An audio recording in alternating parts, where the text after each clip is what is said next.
تو 15 شعبان رات کی عبادت اور دن کا روزہ یہ مستحب ہے، رکھنا چاہیے، نہ سنت مؤکدہ ہے، نہ واجب ہے، نہ فرض ہے۔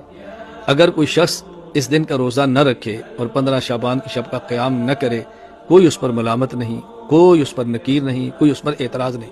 اگر کوئی رکھتا ہے تو بہت اچھا کرتا ہے، لیکن اس رات کو قیام اجتماعی کرنا، نوافل کی جماعت کرانا، باقاعدہ تداعی کر کے لوگوں کو دعوت دینا، یہ مناسب نہیں۔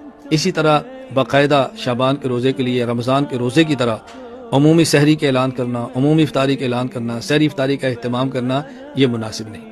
یہ عبادت ہے، اجتماعی نہیں، انفرادی ہے، فرض واجب سنت مؤکدہ نہیں، بلکہ زیادہ سے زیادہ مستحب کے درجے میں ہے۔ اگر کوئی ہے تو بہت اچھی بات ہے۔